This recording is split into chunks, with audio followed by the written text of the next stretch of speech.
I broke my back. What do you mean by that? My back is broken. What do you mean, calm it down? It's a fight.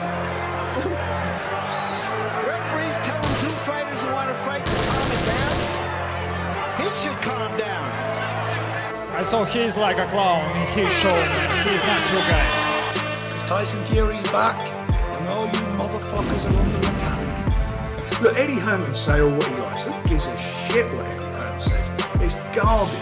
Are you off your tits? Have you been smoking something? Can you let me retire and be happy? Please, just please. Bombs away from the Bronx Bomber!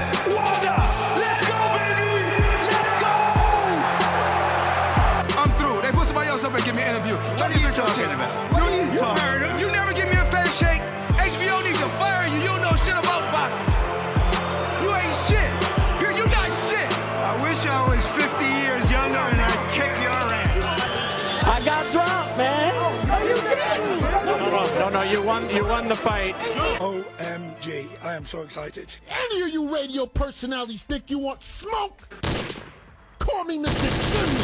I want smoke. Yes. What is up, MCR family? Another daily edition of the show live on YouTube, obviously podcast from iTunes, Spotify, radio, etc. I'm Matt, the Hipster Hunter. I do have Rob today, but he's like on location in a sense. So we don't have his video up. I do apologize. You can't see his lovely, lovely face. But Rob, how you doing? Second cousin twice removed of Sir Eddie. Got some major news, obviously, for the show with this Wilder Fury 2 announcement that we can now say is an announcement, I think. But anyways, Rob, how you doing, man? Yeah, I'm doing good. You say on location. You made it seem like I was at the fucking Joshua weigh-in or something. No, but no, I'm just at my mom's. But yeah, huge news. Deontay teased us with a little video saying there was big news coming today. Stay tuned. And I thought, it's the Boxing Writers Awards Association Awards show tonight. Maybe he's won one of those, or he's opened a second merchandise shop or something like that. But no, it is actually big news. He's claiming that it's a done deal. Contracts are signed for the Tyson Fury rematch after the Luis Ortiz rematch. So Joshua getting left out in the cold, I'm afraid. Yeah, it definitely seems like that. Let's actually show the people and read to our podcast listeners what we're talking about. Deontay Wilder posted on his social media account 58 minutes ago, which would be like 3 p.m. Pacific time on this Friday, that, as I always say, I'm the realest champion in the business, blah, blah, blah, blah. And it says, Luis Ortiz is first, then Tyson Fury next. And then I think this is all quotes from a song. And then at the very end, he goes, all contracts have been signed already. It's officially on. And then to sort of, I think, add surprisingly, some legitimacy to what Wilder's saying, we have Mike Coppinger coming out and saying, confirmed, the rematch between Deontay Wilder and Tyson Fury is a done deal, quote, done deal. As Wilder himself just announced, looks like it will take place in the early part of 2020. First PBC top-ranked co-promotion since Mayweather-Pacquiao in 2015. I expect a joint pay-per-view, but remains to be seen. He also adds credit to PBC and Top Rank working together. Oh, that's some bullshit. Who cares? Rob, I'm going to go to you first because I have some thoughts about this, but I want to get your sort of opinion about it first before I either rant or I just don't rant. But not really rant, like mini rant. Not like yesterday's rant. That was rough. Yeah. But your thoughts on this? Obviously, the fight itself, Wilder Fury 2, sort of being announced, the validity of it. Do you think that in the Tyson Fury game that this is actually official? And on top of it, obviously, the talking point out of this is going to be AJ. It's going to be what's going to happen to AJ because of this, and vice versa, what's going to happen to Wilder and just the whole AJ rivalry because of this sort of offsetting of the timetable, at least in some fans' minds, and obviously certain people's minds in the respective camps. Rob, your thoughts? Well, first of all, this is actually a legitimate fight that Wilder can say that he wants to right the wrongs or, put right anything controversial, because most people are in agreement that the first fight was controversial. Many had Fury winning it, and we kind of wanted to see it again straight away. Part of me, this has definitely come straight out of the Mayweather playbook. When Canelo would announce something, he'd come in sooner, Or Pacquiao. Just steal that thunder a bit from a rival's current event that's going on. Obviously, this coincided with, I think, just as the Joshua weigh-in had finished. I've actually messaged Fury for a comment, but I haven't heard anything back yet to maybe get his side of things. But part of me can't help feeling a little bit skeptical because of just the PBC and Top Rank relations. We didn't seem to think we were going to get Spence Crawford anytime soon, not 2020, 20 whatever. But this seems to be real, I guess. You're Coppinger saying it's confirmed. But I just wondered if at first this was some kind of PR, because it would be easy to say, well, it was official, but Tyson Fury's pulled out, or you create the narratives, you create sort of the precedent of what the media is going to talk about with the story. Yeah.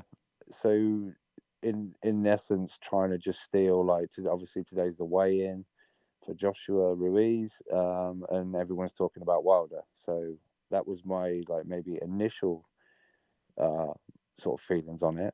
But I mean, I tweeted Mike Coppinger and said poor Kalnaki, and Kalnaki's liked it. So it's as if he maybe knows he's not getting the fight that we were led to believe.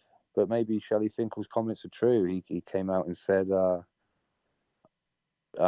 Wilder will be facing Ortiz, Fury, and Joshua, not necessarily in that order, but that's the next 3 fights. So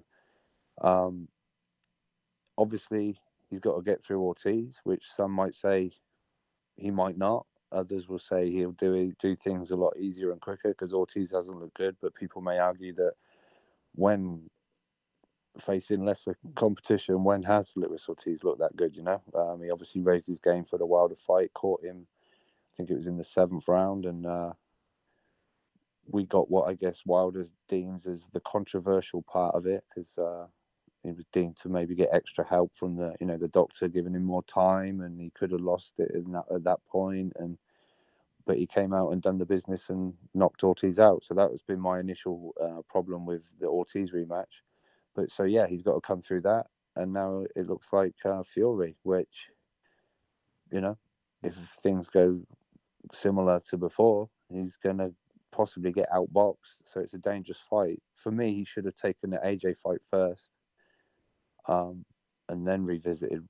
He could end up missing out on the massive payday in Joshua, or it could all pan out exactly how they're hoping, and it makes Joshua Wilder huge, and potentially Wilder, making a great claim for 50-50, or who knows, if these dual pay-per-views, if that's what it's going to be, does really well, then maybe he starts taking a bigger chunk of the pot. But obviously we've had 2 announcements that have both come from Deontay Wilder. We've had nothing official.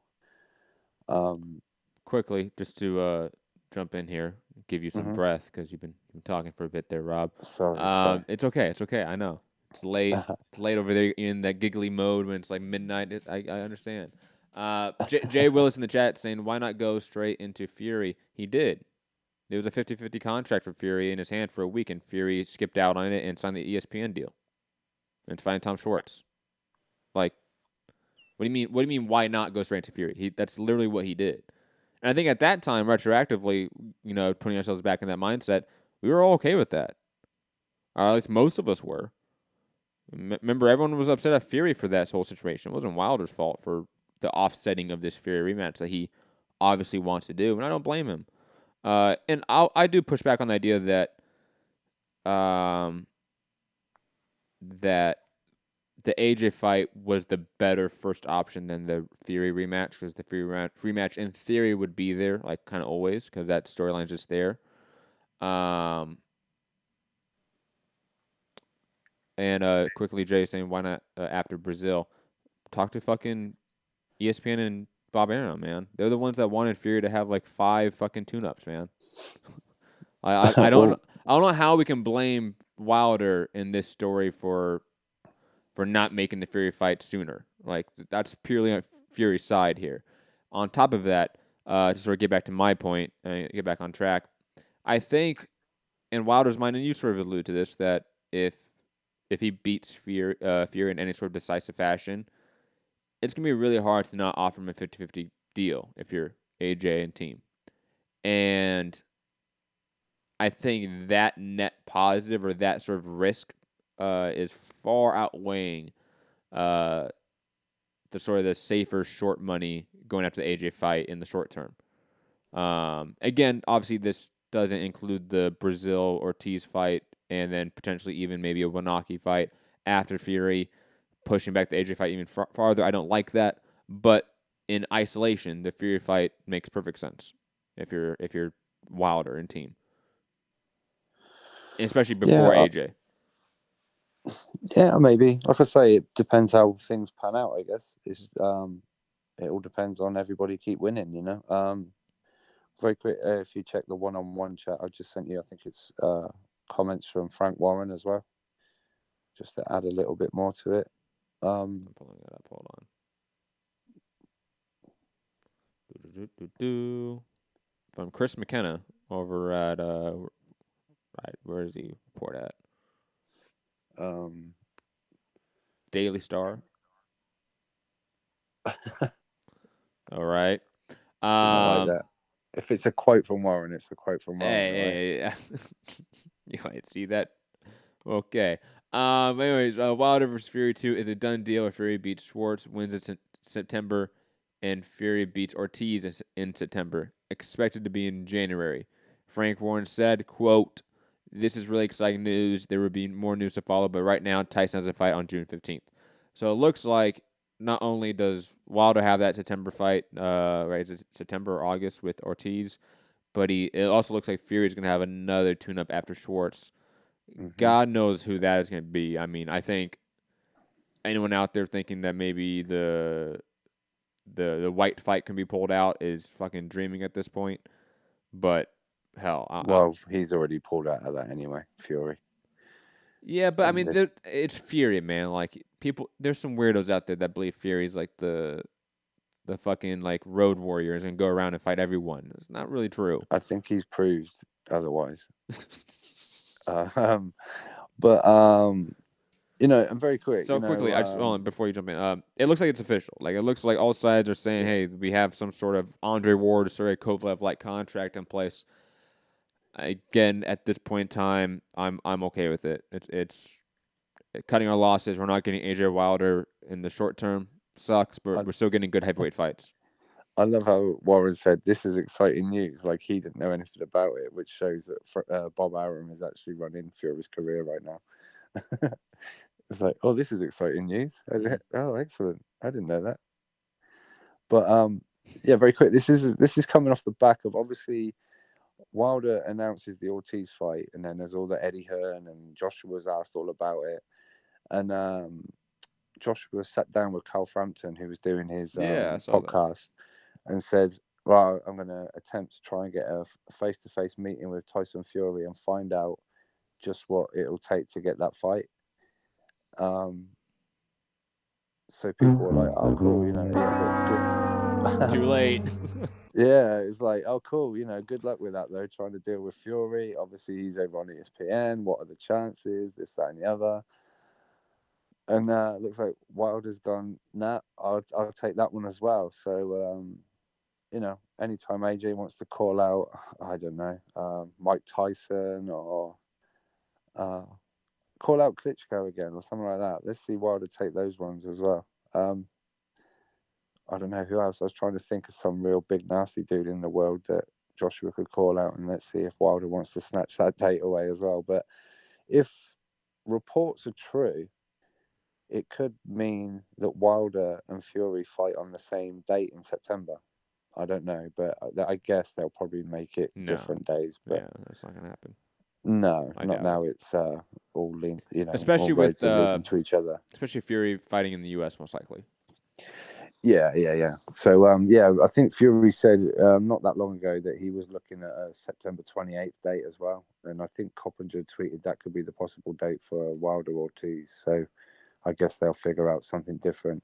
And I guess the pay-per-view, I was thinking about it, it might do maybe a little bit better with Ortiz than I first thought, because obviously Canelo, we assume, will go in September, on the Mexican holiday, whatever, whichever one it is, Independence Day or whatever it is, in September. But obviously he's on DAZN, so it's not the big $75 pay-per-view that, it wouldn't be two big pay-per-view prices that people are expected to pay to watch boxing in September. So but listening to Chris Mannix and Keith Idec, they're really skeptical that Wilder Ortiz does anything decent numbers wise. Mannix came in with like 100,000 to 150,000. He said maybe I'm slightly lowballing it, but I don't see it doing good. And Idec kind of went along with that, based off Ortiz not being particularly good at being able to sell the fight, with obviously not being an English speaker and all that kind of stuff. And just maybe people not that impressed with the decision to fight Ortiz. But a joint pay-per-view with Fury, obviously with ESPN being, the big channel over there, and Showtime as well, combining, we'll have to maybe assume they would double what they did before, maybe not double, but 500,000 buys. Would you? I don't know. Oof. I mean, God knows in this age. Yeah. It's definitely That's doing part of my worry more. as well, that they're relying on big pay-per-view numbers to really, But again, for them, the definition of big pay-per-view numbers is shifting. And that's just not for them. It's like every combat sport entity across the globe right now is shifting their determination on what's successful for a pay-per-view buy rate. But I do think it does more. To what degree, I don't know, but I do think it does more, enough that we pay attention to it, and it's a headline. What that is, it could be 100,000 more pay-per-view buys, but it's going to be more. And I do agree that it's impossible to think that a joint pay-per-view with ESPN, that machine behind it, that's going to be invested in wanting to make money off of it. And on top of that, Showtime or Fox, though most likely Showtime. And if it's Showtime, you have probably the best well-oiled production team for boxing in the U.S., so that's good. I think they're a better production team than ESPN. So seeing how they're going to mix and match, it's going to be interesting. I'm all for it. Obviously, with Wilder's production editing skills, which he won an Emmy for, he's going to do a really good All Access, and get that kind of promotion behind it as well. I just find that funny that Tyson, Deontay Wilder won 2 sports Emmys. No, they're Showtimes. He just went and picked them up. He didn't edit All Access. But he's the subject of the documentary, so he definitely gets an award. I bet Fury Tyson got an award too. Oh, he did? I would assume so. I think we would have seen a post from Fury if we did. But I don't know. Fury's a weird guy, man. People are assume. Here's the thing with Fury: you cannot assume what that guy's going to do ever. Apart from troll the entire boxing community. Yes. That's one thing. And even that in of itself, you cannot assume what the troll is. No, true. And then you start double thinking yourself, man, is that the troll or is it real? And we think it's going to be the troll. Tyson Fury is the greatest at that, man. Oh, for sure. He trolled Dillian White into thinking he wanted to fight him for the WBC diamond belt and the mandatory spot, and then it's actually nah, you're a bum. I ain't interested. The second White came out and said, "Yeah, I'll fight for the diamond belt," I'm like, "Oh, you poor bastard." He got you. That's yeah. He done the whole like when you reach out with your hand to shake it, and then as the guy goes to do it, you pull it up, put it to your nose, and he did that. The minute he he said, "Yeah, all right, we'll take the fight," and then it's like, "No, you won't, because it ain't happening. Don't worry about it." But yeah, this is big, and I've seen a lot of people suggesting this is now. It looks like PBC and now ESPN joining up to see how DAZN cope without Joshua having anything kind of meaningful as one of their, I love the idea that I forget the head of ESPN right now, but like Bob Iger, like the head of Disney, is out there saying like, how are we gonna fuck over the streaming market, our competitors?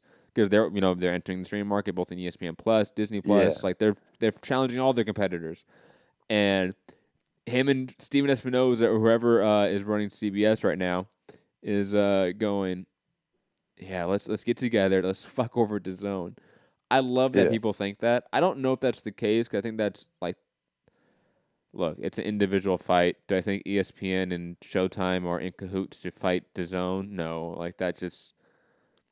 I think they understand maybe the smaller sort of executives like an Espinoza, like a Bob Arum, something like that. Like they understand, like, hey, we're screwing over Eddie Hearn and DAZN right now, but it's not like some concerted effort from like both networks in a sense. I don't think that, but it is going to screw over DAZN in a sense, or at least AJ's trajectory with DAZN in some fashion. Because not only like are these names no longer like on the table for AJ for the next 12 to 18 months probably, the names associated with them probably aren't as well. No. Well, we thought Parker had some kind of thing with ESPN and Top Rank, but he's now been snapped up. Mm-hmm. But maybe Joshua can right the wrongs of not knocking out Joseph Parker. Go on his little list of controversial decisions. Nah, I'm good. You know why I'm good on that one? Because Ortiz and Fury, those are two very good fights.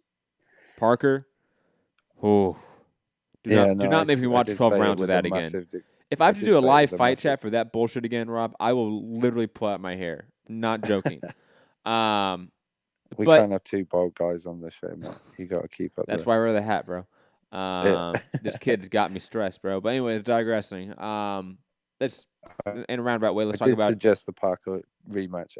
Yeah, let's talk about AJ being frozen out. Let's talk about that idea, that concept, and let's also sort of frame it in this way, because AJ being frozen out isn't necessarily frozen out being not fighting Wilder or Fury, isn't necessarily a bad thing if he can fight relevant names both in the U.S. market and in the heavyweight scene. However, I don't know if that's the case, and that's where I think this whole being quote frozen out from these two guys for the next 12 to 18 months is a big issue, because not only are these two guys off the table, like I said, it seems like everyone associated with PBC heavyweight sphere is also off the table in some fashion. And I would assume also sort of with Bob Arum and Top Rank. Like, yeah, Parker left and Rivas is fighting White, but both those guys weren't really signed to Bob Arum. So those weren't Bob Arum heavyweights. We have Brian Jennings. He's fighting Joe Joyce. That's an insular BT Sports ESPN conglomerate fight. So, there's big suggestion that Pulev is next for Joshua. Is the big thing at the moment. And again, like, I'll frame it in this way: those fights, like Parker, Pulev, in terms of the rankings, aren't really that bad. Though I will say, I think Pulev happening will be kind of shocking because, again, this is mandatory. So yeah, but that's gonna have to go to purse bid, in my opinion. Like, there's no way Bob Arum is gonna let that fight not be an ESPN property, or at least try to. But maybe, digress from that point quickly, and then I'll let you jump in. I think when you match up who Wilder can fight with specifically in the next 12 to 18 months, you have Ortiz, Fury, possibly Wanaki after that. Fury can fight, honestly, whoever. I think at this point, he's almost like PR proof. Like, we're going to shit on him, and he doesn't care. So he really doesn't care. So, like, that, like, it doesn't matter. Like, he can fight the Tom Schwartz of the world, and he doesn't care, and our criticism of him does not matter. With Wilder and AJ, it does. So Wilder's cleaning that up, like, in a sense. He's at least showing up that issue. Like, he's fighting good opponents. Fury is going to be a big fight, and these are all relevant U.S. players now. And AJ's left with Parker, who's not a U.S. property or fighter, and Pulev, who isn't a U.S. fighter in any fashion. That's an issue. And I don't know how AJ can somehow have this meteoric rise in the U.S. market without fighting relevant U.S. names. And on top of that, just want to add some brief point here, and then you can jump in. Sorry. I would love to see AJ do more media outside of ESPN and sports media. I would love for him to do the late night tour, do the Ellen DeGeneres show, do Good Morning America, do stuff that's really outside the box for sports, and go more into your mom's, your middle age, the mainstream, yeah, more mainstream. like. And look, AJ's appeal is mainstream. It's not hardcore sports appeal. Hardcore sports fans want the bombastic characters. We do. Mainstream people, they don't like that. They get turned off by that. AJ, there's a reason he's been so popular in the UK, because of that clean image. Put him on more mainstream media outlets like Ellen, like the late night circuit, instead of just first taking Jalen Jacoby. Even though those are good platforms, they aren't the platforms I think he necessarily is going to shine in the most. Like, for example, the Graham Norton show, right, in the UK. Yeah. I think he did fantastic in that. He needs to have that moment here in the U.S. multiplied by an entire tour of doing that on multiple shows. And hopefully they do that post-fight. They have a little post-fight media tour. But digressing, the idea, Rob, I want you to sort of address it. AJ being frozen out, is that a bad thing? Is it happening? Your thoughts on all that? I think, like you say, as far as like the big names, the cachet, the credit, the prestige that comes with, say, like, him fighting top 5 opponents. The trouble is, outside of obviously Fury and Wilder, I guess he has fought White, who's next, Ortiz, but obviously he's off the table as well. Mm-hmm. So then you're looking at sort of 6, 7, 8, 9, which I think he's probably fought a lot of those as well. Mm-hmm. At the time they were sort of ranked in that position. I mean, obviously Kalnaki is he definitely off the table, or can he get a Kalnaki fight? I don't know. Obviously that would do well in New York with the big Polish community, as we were being told, as far as, it'd be good for Wilder because it would, sell out really well in Brooklyn. I don't know, but I don't feel maybe business-wise it hurts him. I think Joshua's going to make a hell of a lot of money, whoever he fights. So he can go and get mandatories out the way. But that's not necessarily what I'm talking about. Huh? But that's not necessarily what we're talking about. Is like, AJ's always going to make money, but is his meteoric rise in the U.S. going to happen fighting Parker and Pulev in MSG or the UK?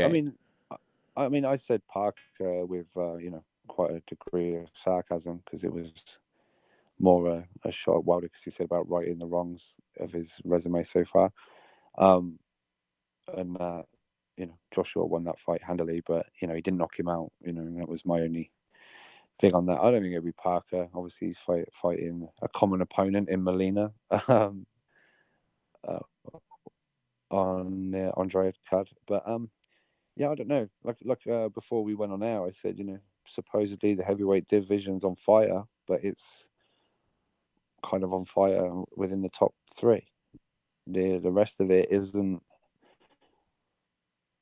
really that booming, because whoever we line up with Joshua now, people are going to go like, it's all right, but it's not the best.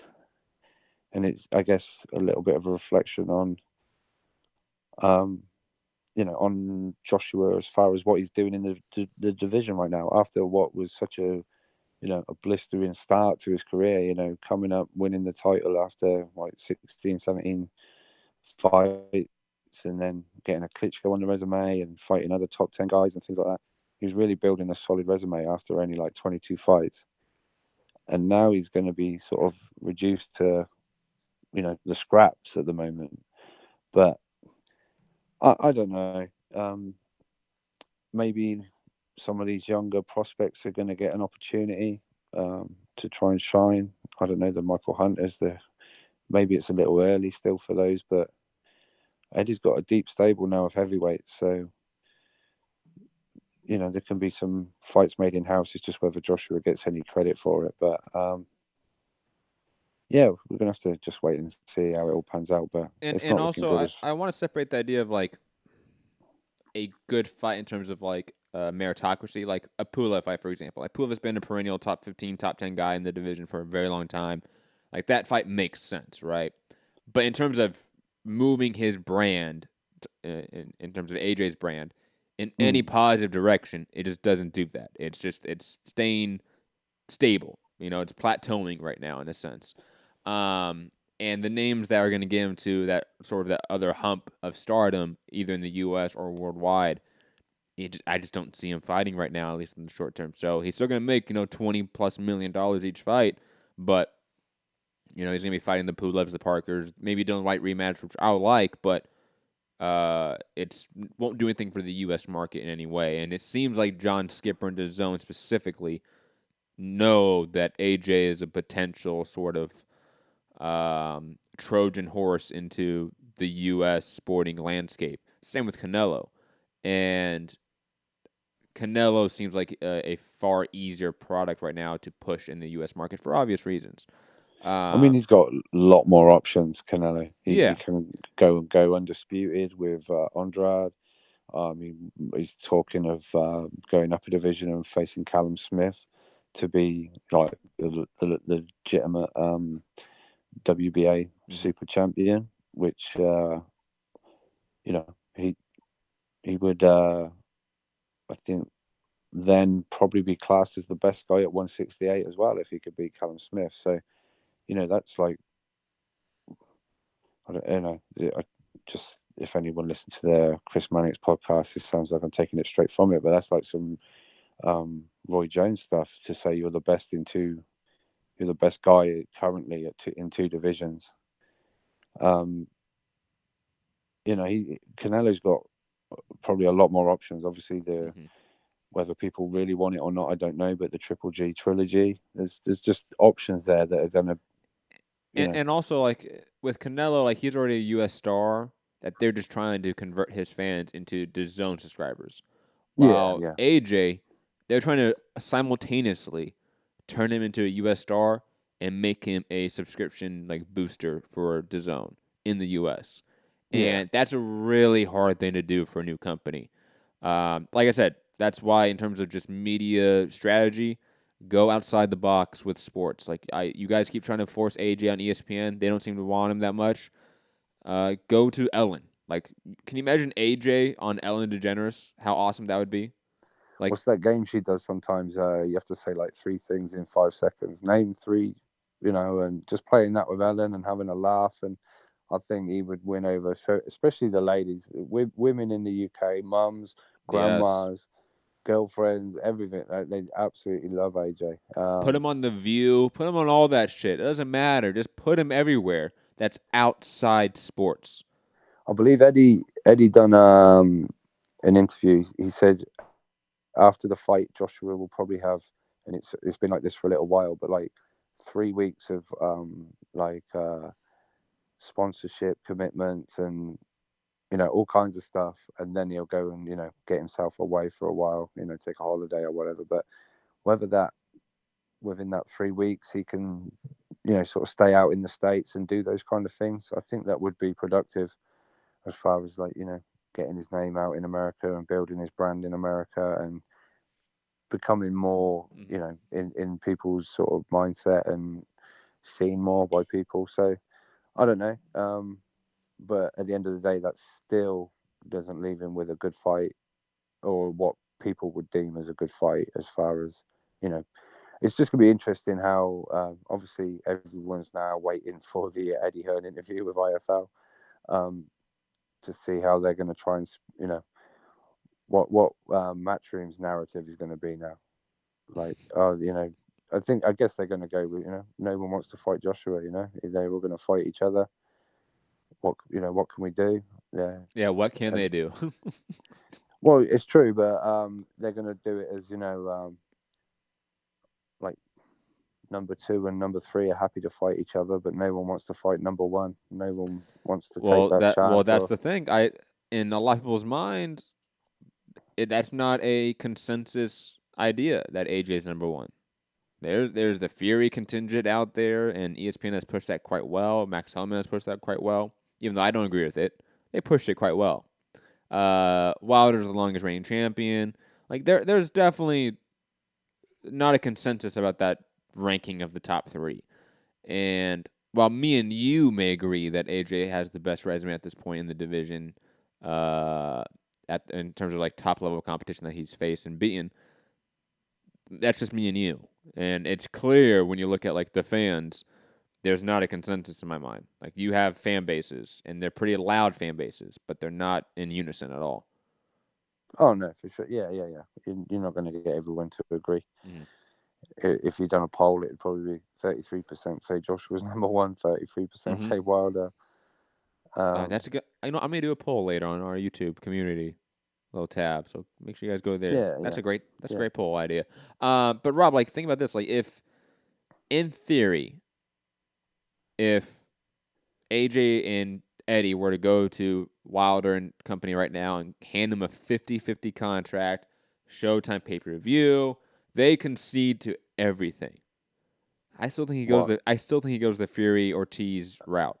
Yeah, he does. Yeah, because I think in his mind he thinks I don't need AJ right now, and there might be some point to that, but for fans we don't care, obviously, and no. that it's unfortunate, but that's just how it is. That we're gonna have fighters always concerned about what's in their pocket, as they should. They're prize fighters. They get brain damage. They should be worried about what's in their pocket and how to maximize their earning potential. While fans are most likely going to battle that at times. That's going to happen.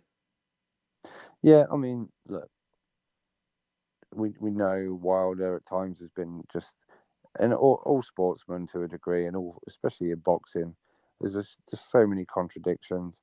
Everyone's latched onto, well, you see, Joshua said in 2016 that, or what, I think it was 2017 or 2016, he done an interview. He's like, no one's going to rush me. I will fight these guys, but maybe it'll be 2020, and everyone's latched onto that. See, Joshua said 2020, and Wilder said he spoke it into existence. Mm-hmm. But that's an interview from like 3 years ago, nearly. Things change, and then Wilder's like, they never want the fight, but now they're begging. So, but I don't know. There's always these contradictions, but it's just, as fans, we just want the best fighting the best, and it just seems like we are so far away from that right now. As far as AJ being part of that, and I know a lot of people have put a lot of blame on Eddie Hearn for the way he's spoken about Wilder, and Wilder being a very proud man, and why would we deal with people like this? But I don't know. It's going to be really frustrating. But in the meantime, Ortiz, like I say, it's not I've got a problem with that fight. It's just the reason behind that fight. We've seen it. There is no reason to play it back, in my opinion, or not the reason he's claiming. You said Ortiz, right? We wanted the. You said Ortiz? Oh yeah, sorry, the Ortiz one, yeah. And then obviously the Fury one, I'm much more on board with. I was happy to see that one again off the back of, in my opinion, Fury, despite the knockdowns, won that fight fairly comfortably, in my opinion. But so yeah, I'm happy to see that one again, because I think similar can happen, and he'll maybe get a decision this time. But yeah, we seem to be, I don't know, because there'll be rematches involved. You imagine Ortiz beats Wilder, then there's a rematch for that. Does that mean Fury's fight's now off, or do they go into that again? And then Fury beats Wilder, then there's a rematch for that. Does that, we could be 2021, 2022 before we see Joshua in with any of these guys. Yo, Crazy. It's a sad life to be a boxing fan, guys. It fucking really is. Really is. Let alone Spence Crawford. When the fuck's that going to happen? Are we going to get that now? PBC and Top Rank are such close working relationship. Are we going to see that next year, this year?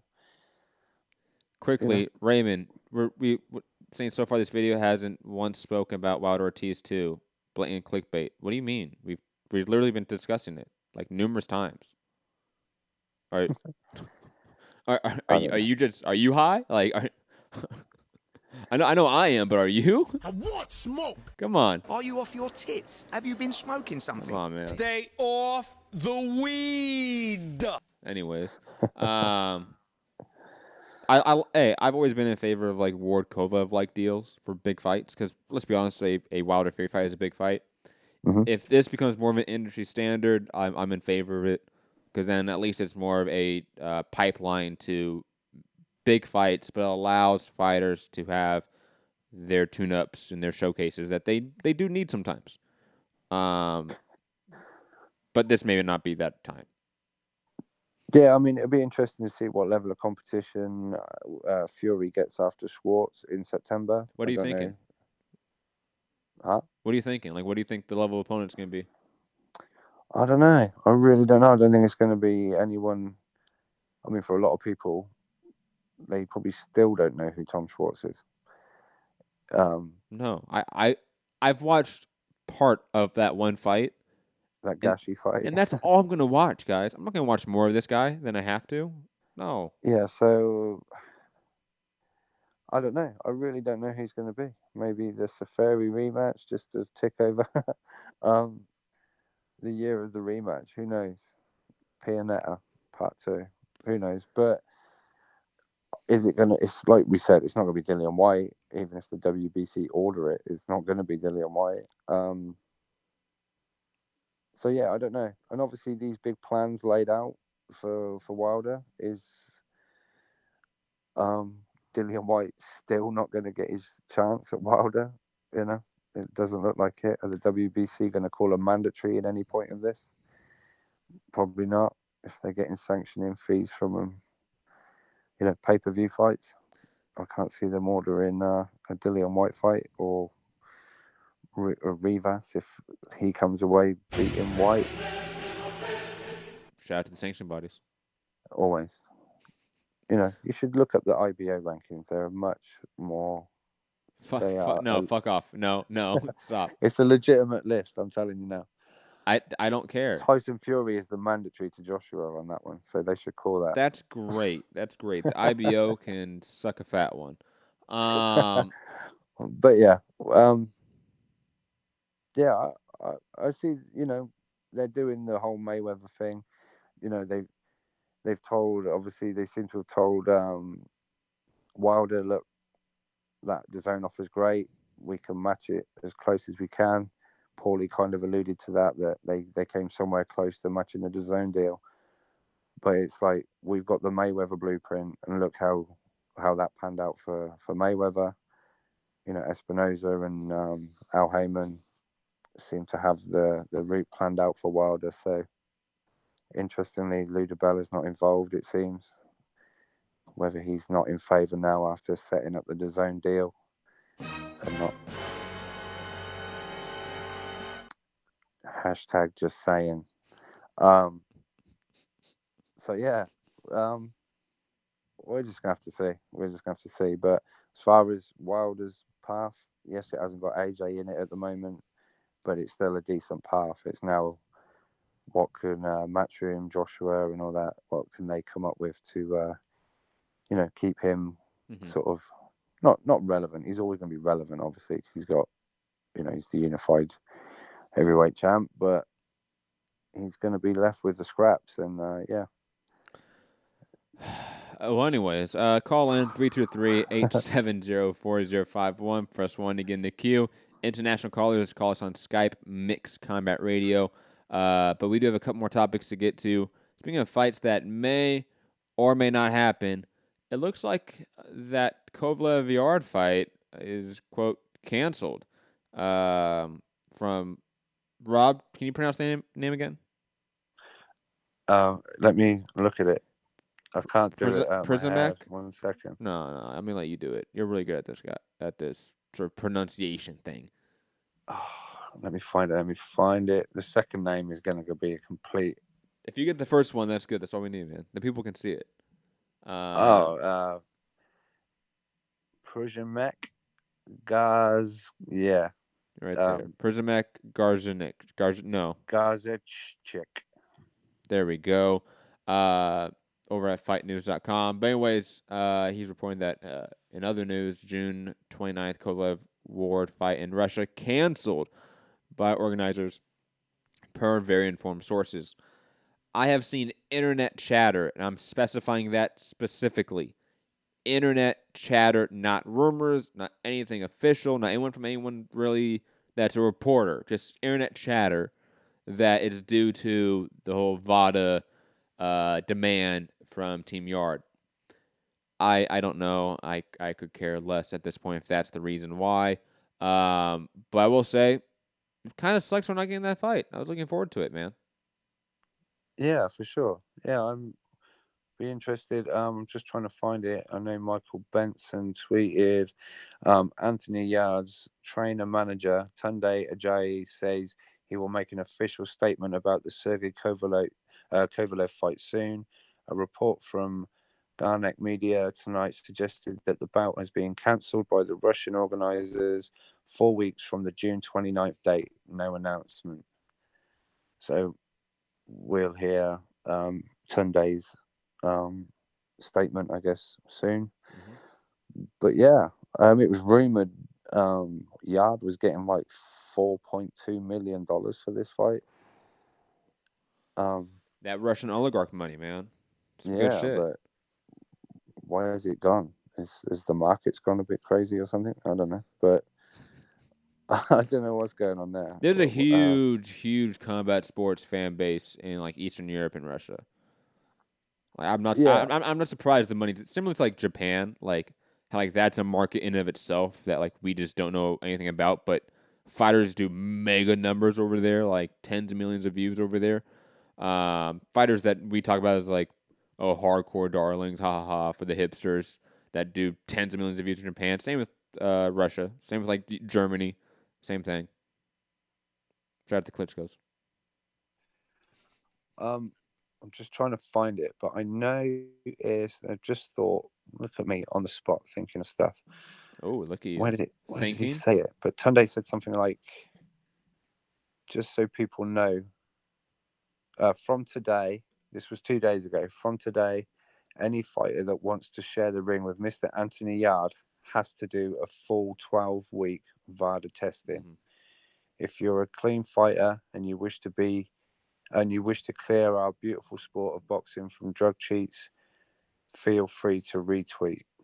So I don't know if this is anything to do with no VADA testing, or although I believe Kovalev is signed up to the clean boxing program, but has he not agreed to 12 weeks? And Tunde is saying, well, you're not fighting my guy. Imagine Tunde going to Kovalev like, hey, you have to sign for a 12-week program. And he comes back saying, like, hey, I'm in a year-round program. And, like, we can talk about the validity of that program in another show for doing time. But digressing, that's a year-round program, 24/7, 365. Yeah. Random testing. And he goes like, wait, you want me to do another round of testing that comes out my pocket and my promoter's pocket? No. Like, we're not gonna pay the extra $30,000 to $50,000 to do another round of testing. I'm already being tested. I already paid for that. Well, I don't know. Tunde did say that they're the A side, so maybe they can make those demands. See, that A side talk right there. Yo, Yard is so frustrating as like a fan. When we did our check out our top 5 UK prospects in boxing right now. It's in our boxing feed and playlist, and also our boxing and MMA list playlist. But Yard in our list, everyone at MCR all made their top 5. Yard did not make anyone's top 5 prospects at all. Well, Maybe I had because him some as a people. contender. Well, come on, who has he fought to be a contender? He skipped that step. He's a prospect fighting a champion. That's very different. Well, he got the number 1 contender spot, so that's why I thought he's a contender. Anytime we talk about sanctioning bodies ranking people number 1 that clearly did not deserve to be ranked number 1, Rob, I need you to play that Charles Martin soundbite because that just. Oh wait, no, you're not there. God damn it! Fuck boxing. Fuck boxing. That's pretty good though, Rob. I like that. That was good. You need to send me that at some point again, so I have that when you're not here. That wasn't.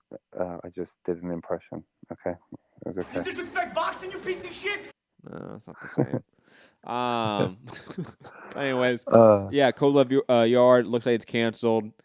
Let us know what you think about that. Either call in 323-870-4051 or Skype or in the comment section below. Last topic of the day, then we'll go to callers if we have any. If not, we can head over. I'm kind of under the weather. I don't mind that. Rob's at home on the phone. It's okay.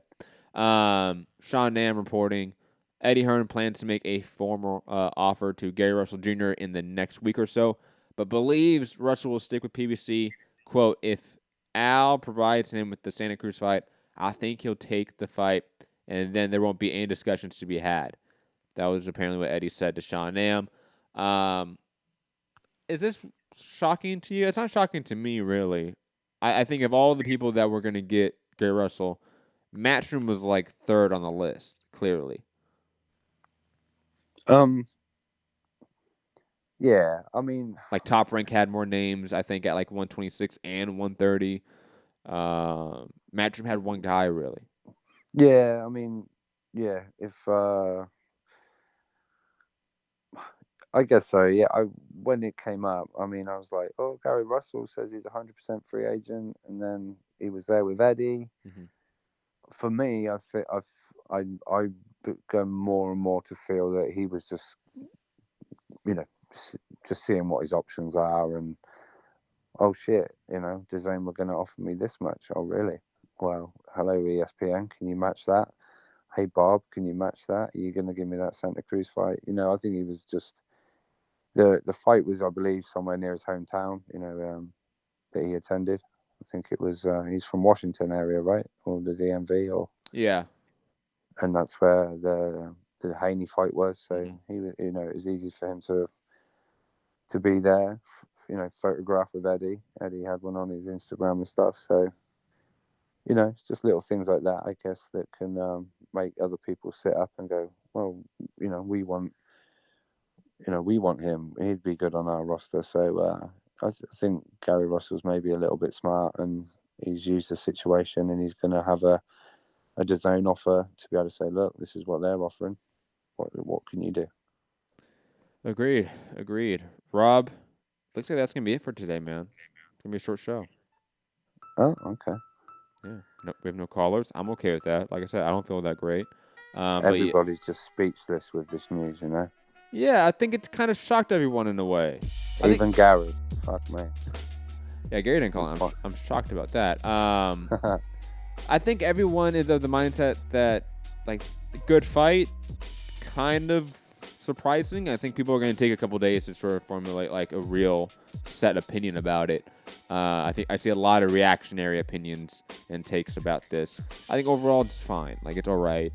If we get Wilder fighting Ortiz, who's top 6, 7 in the world, Fury, who's top 3, Wanaki, who's top 10, 15, and then maybe AJ. Is that the worst thing in the world? No, there's far more worse things in the world, and also worse things in boxing. But I know fans aren't going to like that, and they're going to want this fight. You're going to have the AJ fanboys out there, the Wilder fanboys out there, clamoring that the other guy's ducking the other, and the sport of boxing is going to move on. And like you said, Rob, earlier, AJ is still going to make money. Yeah, AJ's not fighting Wilder or Fury, he's still making tens of millions of dollars. Same with Wilder, same with Fury. Everyone's making millions. They're fine. They're happy. They're content. We're going to get the fight when they want it. It's rather unfortunate, but welcome to boxing. Sucks. Find me, Matt Hunter, MCR, all platforms. Rob? Yeah, very quick, Matt. If you want to share that picture I just sent to the one-on-one, maybe that's why Kalnaki isn't getting the fight. The comments said he's looking pretty thick right now. Hold on. Let me show the people this. There's Michael Hunter, right, and Renaki? Yeah. Wow. The big baby face. He ballooned up a little bit. You know, you come out of a fight, you go on holiday, you eat the finer things in life, but I don't think you should do it when you're already kind of big anyway. But yeah, Wilder doing his thing, laying down his plan, trying to, digging his heels in. Joshua's on the outside looking in, but he's got his fight this weekend. Tune in tomorrow, I guess.